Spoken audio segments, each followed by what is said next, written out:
Makeshift arrangement के अंतर्गत जो ये नया हॉस्पिटल हमने जहाँ पर जो फैब्रिकेटेड स्ट्रक्चर के साथ जो बनाया उसकी विधिवत हम शुरुआत कर रहे हैं। उसका उद्घाटन करने पर मैं सबको बधाई भी देता हूँ।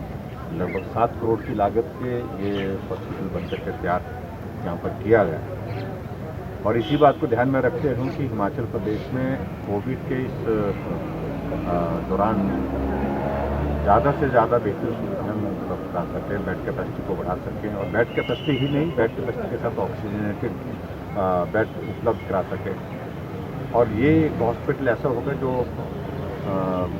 कोविड के पेशेंट को तो जब तक कोविड रहेगा तब तक ही तो ये बेहतर सुविधा देगा ही, लेकिन कोविड अगर समाप्त होता है तो उसके बाद भी सुपर स्पेशलिटी के रूप में हम इसका इस्तेमाल जो है करने के लिए सोच रहे हैं, क्योंकि बहुत बेहतरीन सुविधाएं इसके अंदर उपलब्ध करवाने की हमने कोशिश की। और इसी तरह जहां हिमाचल प्रदेश में हम देख रहे हैं कि पिछले लगभग 10-12 दिनों से बहुत तेज़ी से कोविड के मामलों में गिरावट आई है। 40,000 से ज़्यादा आंकड़े एक्टिव केसेस की हिमाचल में हो गए थे, लेकिन अब वो आंकड़ा जो है वो घट करके लगभग 12,000 के लगभग 11,000 के लगभग है हमारे पास हिमाचल प्रदेश में। मृत्यु में भी कमी आई है, लेकिन जितनी हम उम्मीद कर रहे थे उतनी अभी तक इसमें थोड़ी सी मान ली वो चिंता का विषय है। और मुझे इस बात को लेकर के संतोष है कि जो इस पीरियड में हमने इंफ्रास्ट्रक्चर को स्ट्रेंथन करने के लिए, चाहे वो बेड कैपेसिटी की बात है, चाहे वो ऑक्सीजन की बात है, चाहे वो और सुविधाओं की बात है, उसमें हिमाचल प्रदेश ने बहुत बेहतरीन से काम किया है। इस बात को मैं कह सकता हूँ कि पूरे उत्तर भारत में हिमाचल एक ऐसा प्रदेश है जब कोविड का कोई पेशेंट अगर हॉस्पिटल आया तो हॉस्पिटल में उसको बेड मिला। बहुत सारे प्रदेशों में ये स्थिति रही है कि पेशेंट बेड का इंतज़ार करते रहे लेकिन बेड नहीं मिला, बेड मिला तो ऑक्सीजन नहीं। तो हमारे हिमाचल में कम से कम इस तरह की स्थिति नहीं आई। बेड यहाँ पर उपलब्ध करवाए गए और बेड के साथ जिस पेशेंट को ऑक्सीजन की ज़रूरत थी, ऑक्सीजन यहाँ पर उपलब्ध कराई।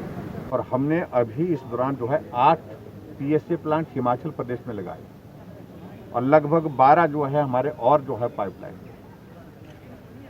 हमारी ऑक्सीजन की स्टोरेज कैपेसिटी 25 मीट्रिक टन से ज़्यादा हो गई। आज हिमाचल प्रदेश में वेंटिलेटर की संख्या जो फंक्शनल है वो लगभग 700 के करीब। 1700 से ज़्यादा हमारे पास ऑक्सीजन कंसंट्रेटर, थर्ड वेव का जिसका जिक्र हो रहा है, अगर वो भी आती है तो भी हमारे पास हिमाचल प्रदेश में बेड की कमी नहीं होगी। 1200 से कोविड की बेड कैपेसिटी हमने 5,000 तक पहुंचाई।